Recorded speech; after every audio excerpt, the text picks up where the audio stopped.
আমার রাইট অ্যাপটা পড়ে দিই, তাহলে সুবিধা হবে, আপনাদের সকলের বুঝতে সুবিধা হবে। মূলত দিনহাটা নির্বাচন নিয়ে যে উপনির্বাচন আগামী 30 তারিখ হবে, সেই নির্বাচন নিয়ে ভারতীয় জনতা পার্টির পক্ষ থেকে, ভারতীয় জনতা পার্টির একজন কর্মী হিসাবে এবং দিনহাটা উপনির্বাচনের প্রচারক হিসাবে আমার বক্তব্য আমি স্পষ্টভাবে আপনাদের মাধ্যমে গণতান্ত্রিক মানুষকে জানাতে চাই। গতকাল অর্থাৎ 18ই অক্টোবর সোমবার আসন্ন দিনহাটা উপনির্বাচনে প্রচারে বিজেপি প্রার্থী অশোক মণ্ডল, তার সঙ্গে আমি নিজে বামনহাট অঞ্চলে পৌঁছালে হঠাৎ করে একদল তৃণমূল কংগ্রেসের দুষ্কৃতীর হাতে আক্রান্ত হই। প্রায় 100 মানুষ, তাদের একটি দল আমাদের শান্তিপূর্ণ প্রচারের উপর চড়াও হয়। এরপর আমরা এক দলীয় সদস্যের বাড়িতে গিয়ে আমাদের কর্মীদের সাথে কথা বলতে যখন শুরু করি, এবং সেই দলীয় কর্মী তার বাড়িতেও হামলা করে। উপস্থিত ওখানে তখন পুলিশ পার্সোনালসরা ছিলেন, পুলিশ কর্মীরা ছিলেন, বিভিন্ন বেশ কয়েকজন অফিসার ছিলেন। তাদের সামনেই সেই বাড়ির উপর আক্রমণ হয় এবং আমাদেরকে যথেচ্ছভাবে অশ্লীল ভাষায়, যা তৃণমূল প্রার্থী উদয়ন গুহর নিজ চরিত্র শেখানো বলি, সেই ভাষায় আমাদেরকে আক্রমণ করে।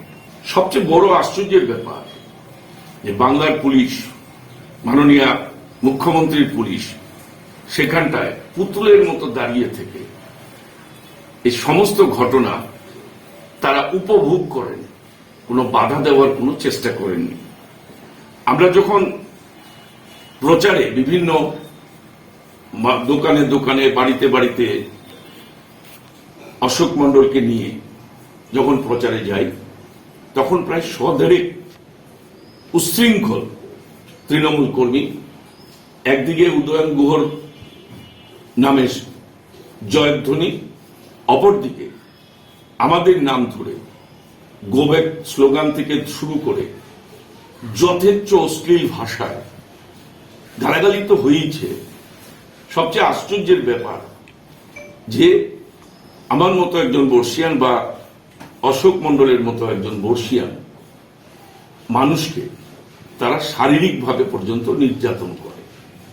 আমরা সমস্ত নির্যাতন উপেক্ষা করে আমরা কিন্তু এর দিকে নজর না দিয়ে আমরা আমাদের প্রচার করতে শুরু করি। আসলে ঘটনাটা হয়েছে তৃণমূল কারণ দিনহাটা এই উপনির্বাচনে উদয়ন বাবু যেন তেন প্রকারেণ জয় হাসিল করতে মরিয়া হয়ে উঠেছে, যার জন্য সারা দিনহাটা বিধানসভা কেন্দ্র সহ দিনহাটা মহকুমায় বিভিন্ন জায়গায় শুধুমাত্র বিজেপি কর্মীদের আক্রমণ করছে তাই নয়, উদয়ন বাবু যখন মনে করছেন যে এই লোকটা হয়তো তাকে ভোট দেবে না, সে তৃণমূলের কর্মী হলেও, আদি তৃণমূলের কর্মী হলেও বা জাতীয়তাবাদী একজন ভোটার হলেও তাকে আক্রমণ করছে, রক্তাক্ত করছে, জখম করছে, খুন করছে, যেটা আপনারা বিগত কয়েকদিনের কিছু ইতিহাস এরই মধ্যে জানেন। আমরা এর তীব্র নিন্দা করছি। দিনহাটা বিধানসভা কেন্দ্রের আসন্ন উপনির্বাচনে আজকেও আমরা প্রচারে গিয়েছিলাম, আমি এবং আমার সাথে বেশ কয়েকজন আমাদের বিজেপির বিধায়ক এবং একজন সাংসদকে নিয়ে নয়ারহাট এলাকায়। সেখানেও আজকে ওই উচ্ছৃঙ্খল জনতা একদিকে উদয়নের নামে জয়ধ্বনি, আরেকদিকে আমাদের বিরুদ্ধে গো ব্যাক স্লোগান থেকে শুরু করে নানানভাবে আমাদেরকে হেনস্থা করবার চেষ্টা করে এবং আমরা সেখানে প্রতিবাদ করি এবং পরিষ্কার বলি গণতন্ত্রে প্রত্যেকটা দলের গণতান্ত্রিক অধিকার আছে প্রচার করবার। যেভাবে তৃণমূল এবং তৃণমূলের নেতৃত্বের উস্কানিতে, যার পিছনে পশ্চিমবঙ্গ রাজ্য সরকারের একজন মন্ত্রীও আছেন, যিনি গত দুদিন দিনহাটের বিভিন্ন এলাকায় মিটিং করে উস্কানিমূলক কথাবার্তা বলে, তাকে আপনারা জানেন, তিনি সাম্প্রদায়িক একটা ভাবাবেগ তৈরি করে সনাতনী এবং মৌলবাদীদের মধ্যে একটা পার্থক্য তৈরি করে তাদের ভোট হাসিল করবার চেষ্টা করেছেন। এবং শুধু তাই নয়, ওপেন মিটিংয়ে উদয়ন বাবু বিভিন্ন রকম হুমকি, প্ররোচনামূলক বক্তব্য রাখা সত্ত্বেও নির্বাচন কমিশন নিশ্চুপ, ধৃতরাষ্ট্রের ভূমিকা পালন করছে। আমরা গতকাল স্বনামে প্রার্থী নিজের স্বয়ং রিটার্নিং অফিসারের কাছে এবং পুলিশ প্রশাসনের কাছে নাম সহকারে এফআইআর করেছেন এবং রিটার্নিং অফিসারকে জানিয়েছেন। কিন্তু আমরা অবাক হয়ে লক্ষ্য করছি যে নির্বাচন কমিশন অথবা পুলিশ প্রশাসন কালকের ঘটনায় যারা অভিযুক্ত তাদের ব্যাপারে কোনো পদক্ষেপ গ্রহণ করেনি। আমি সুস্পষ্টভাবে জানতে চাই, নির্বাচন কমিশন কি এখানে ধৃতরাষ্ট্রের ভূমিকা পালন করবেন, না এই সন্ত্রাসের বিরুদ্ধে নির্বাচন কমিশন যথাযথ ব্যবস্থা নেবেন? আমার মনে হয় নির্বাচন কমিশন এখানে যথাযথ ব্যবস্থা নিতে ব্যর্থ হচ্ছেন। আমি আপনাদের মাধ্যমে দাবি করব, নির্বাচন কমিশনকে সক্রিয় হতে হবে এবং যথাযথ আইনানুগ ব্যবস্থা গ্রহণ করতে হবে।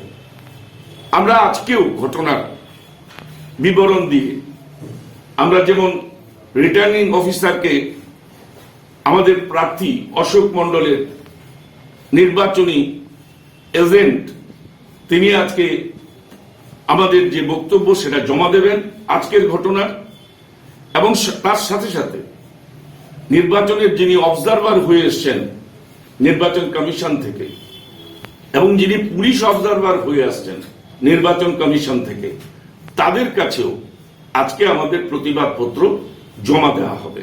আমি একটা জিনিস খুব পরিষ্কার আপনাদের কাছে বলতে চাই, দিনহাটা মানুষের রায় অবধারিতভাবে তৃণমূলের বিরুদ্ধে যাবে এ ব্যাপারে নিশ্চিত তৃণমূল কংগ্রেস সেখানে এক অভিনব পন্থা নিয়েছে। নির্বাচন ঘোষণার পর থেকে এলাকা জুড়ে শুরু হয়েছে তাদের নিঃশব্দ সন্ত্রাস এবং সেটা রাজ্য সরকারের সহযোগিতায়, সরকারি সহযোগিতায় গভর্নমেন্ট স্পন্সর্ড সন্ত্রাস চলছে দিনহাটায় গত 6 মাস থেকে। আর নির্বাচনের উপনির্বাচন ঘোষণা হওয়ার পর থেকে এই সন্ত্রাস চরমে পৌঁছেছে।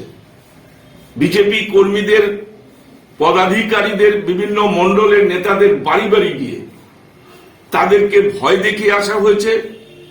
এই বর্ডার এলাকায় যেখানে অবাধে আগ্নেয়াস্ত্র নিয়ে আমাদের বিজেপির কর্মী এবং নেতৃত্বকে ভয় দেখানো হচ্ছে, ভীত সন্ত্রস্ত করা হচ্ছে এবং গত সাধারণ বিধানসভা নির্বাচনের পর যে সন্ত্রাস হয়েছিল সেই সন্ত্রাসের বিরুদ্ধে আমরা যতগুলো কমপ্লেন করেছিলাম তার একটারও কোনো আসামি আজ পর্যন্ত পুলিশ প্রশাসন গ্রেপ্তার করেনি। যার ফলে উদয়ন বাবু তার নিজ স্বভাবজনিতভাবে এবং তার হারমাতদের দিয়ে, বিশেষ করে হারমাত কারা, উদয়ন বাবু তিনি একসময় বামপন্থা ছিলেন, বামপন্থী করতেন, তিনি ফরওয়ার্ড ব্লকের তিনি নেতা ছিলেন, বিধায়ক ছিলেন, পৌর কমিশনার ছিলেন, এখনো তৃণমূলের হয়ে দিনহাটা পৌরসভার প্রশাসকের পদে আছেন। তিনি স্বভাবসিদ্ধভাবেই সেই পুরনো ফরওয়ার্ড ব্লকের হারমাতদের দিয়ে যেমন একদিকে বিজেপিকে ভয়, ভীতি, সন্ত্রাস, লুটতরাজ করছে, ঠিক অপরদিকে আদি তৃণমূলদেরও সন্ত্রাস ভীতি ভয় দেখাচ্ছে, হেরে যাবার ভয়ে। তাই আমরা বিজেপির কর্মীরা প্রাণের ভয়ে আমরা কখনোই মাঠ থেকে বেরিয়ে যাব না। গ্রামাঞ্চলের সন্ত্রাস তো বটেই, আমরা কালকেও বলেছি রিটার্নিং অফিসারকে যে গ্রামাঞ্চলের সন্ত্রাস তো ভয়ঙ্কর জায়গায় পৌঁছেছে, কিন্তু দিনহাটা শহরে প্রতিটি 16টা ওয়ার্ডের প্রতিটি ওয়ার্ডে তার বাইক বাহিনী প্রতিদিন সকাল বিকাল আমাদের যারা জাতীয়তাবাদী মানুষ তাদেরকে গিয়ে ভয় দেখানো হচ্ছে, ভীতি দেখানো হচ্ছে, সন্ত্রাস করা হচ্ছে, এবং বিজেপি নেতা কর্মীদের বাড়ি বাড়ি গিয়ে তাদের জোর করে বাড়ি থেকে টেনে নিয়ে এসে তাদের হাতে পতাকা ধরানো হচ্ছে, এবং যেখানে পারছে না তাদেরকে সেখানে বলে আসা হচ্ছে আমরা দেখে গেলাম ভোটের দিন কিন্তু তুই ভোট দিতে যাবি না। অর্থাৎ যদি ভোট দিতে যায় তাহলে যদি ওরা ভোট না পায়, তাই এই ভীতির সন্ত্রাস কিন্তু তৈরি করছে। শুধু তাই নয়, ভোটার স্লিপ দিতে গিয়ে তারা আইডেন্টিফাই করছে, তারা ভোটার স্লিপ দিচ্ছে বিভিন্ন ভোটারের বাড়ি বাড়ি গিয়ে তাদেরকে বলছে স্লিপ নিয়ে কিন্তু যাবে, অর্থাৎ আইডেন্টিফাই করে দিচ্ছে যারা স্লিপ নিয়ে যাবে না তারা বিজেপির ভোটার, আর যারা স্লিপ নিয়ে যাবে তাদের ভোটার। সন্ত্রাসটা নীরবে নিরবিচ্ছিন্ন ভাবে চলছে। বিশদে নির্বাচন কমিশনকে রিটার্নিং অফিসারের মাধ্যমে জানিয়েছি, কিন্তু কোনো অ্যাকশন দেখতে পাচ্ছি না। আমরা তাই আপনাদের মাধ্যমে আমরা মানুষের কাছে, বিশেষ করে গণতান্ত্রিক জাগ্রত গণচেতনা সম্পন্ন মানুষের কাছে আমরা আমাদের এই আবেদন তুলে ধরতে চাই। দিনহাটার মতো শহরে যেখানে রাজনৈতিক সচেতনতা অত্যন্ত বেশি, দীর্ঘ আমার রাজনৈতিক জীবনে আমি দেখেছি দিনহাটার মানুষ রাজনৈতিকভাবে সচেতন, তাদের মতো সচেতন মানুষ আজকে দিনহাটার পৌরসভা এলাকায় বিজেপির পক্ষে তো দূরের কথা, কোন রাজনৈতিক কথা বলতে ভয় পাচ্ছেন। সন্ত্রাস এমন জায়গায় পৌঁছেছে, আজকে তৃণমূল নেতাদের মদতপুষ্ট সেই সমস্ত দুর্বৃত্তরা ভালো করেই জানে যে ক্ষমতায় থাকার সুবাদে এইসব নিঃশব্দের সন্ত্রাসের অভিযোগ পুলিশ প্রশাসন নির্বিকার থেকে নিষ্ক্রিয় থাকবে, এটা ওরা বুঝে গেছে। মমতা বন্দ্যোপাধ্যায়ের প্রশাসন আইনের শাসন নয়, শাসকের শাসন। তাই এই উদ্ধত্ত, এই সন্ত্রাস তারা করেই যাচ্ছে। এর ফলে দিনহাটা কেন্দ্রের আসন্ন উপনির্বাচনে ভোটদান প্রক্রিয়া আদৌ কতটা অবাধ হবে এ ব্যাপারে আমাদের যথেষ্ট সন্দেহ আছে। আমরা বারবার এই কথা নির্বাচন কমিশনকে জানাতে চাই, আমরা জানাচ্ছি। আমাদের অভিযোগ ও আশঙ্কার কথা আমাদের দলীয় নেতৃত্বকেও আমরা জানিয়েছি, রাজ্য নেতৃত্বকেও জানিয়েছি। আমাদের বিধানসভার বিরোধী দল নেতা আমাদের সম্মানীয় শ্রী শুভেন্দু অধিকারী মহোদয় সহ রাজ্য সভাপতি বিজেপি ডক্টর সুকান্ত মজুমদার মহোদয়কে আমরা জানিয়েছি। তারা আশা করি অবিলম্বে ব্যবস্থা গ্রহণ করবেন।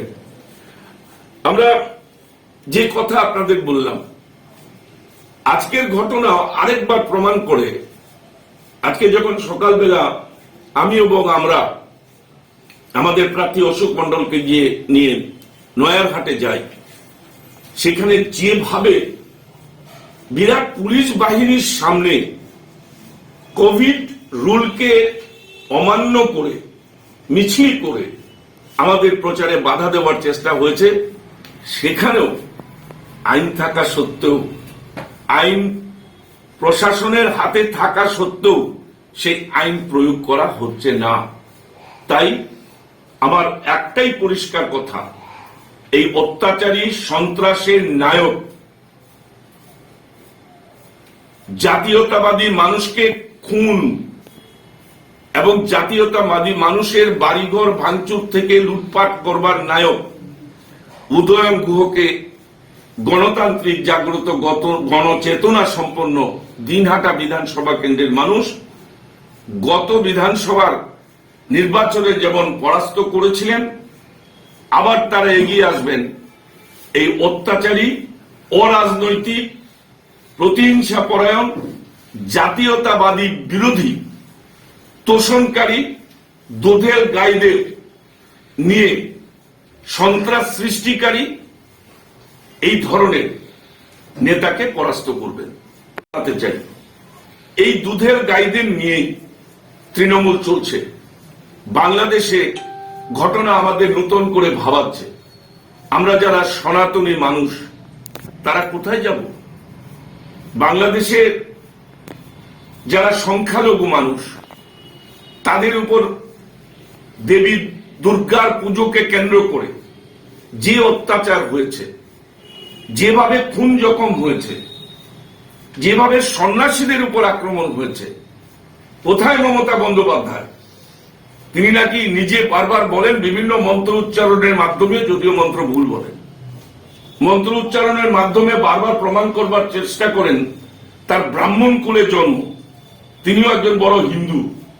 সেই হিন্দুদের উপর যখন অত্যাচার হয় তখন দুধের গাইদের খুশি করবার জন্য তিনি চুপ কেন? তাই আজকে বাংলার মানুষকে জাগতে হবে, সনাতনী মানুষকে জাগতে হবে, সনাতনী মানুষকে ঐক্যবদ্ধ হতে হবে, বাংলাকে বাঁচাতে হবে। পশ্চিম বাংলায় আমাদের সংস্কৃতি, আমাদের আইডেন্টিটিকে বাঁচাতে গেলে বিজেপির পতাকা ধরে ঐক্যবদ্ধভাবে আগামী দিনে লড়াই করতে হবে। এটাই আমি আপনাদের মাধ্যমে বলতে চাই।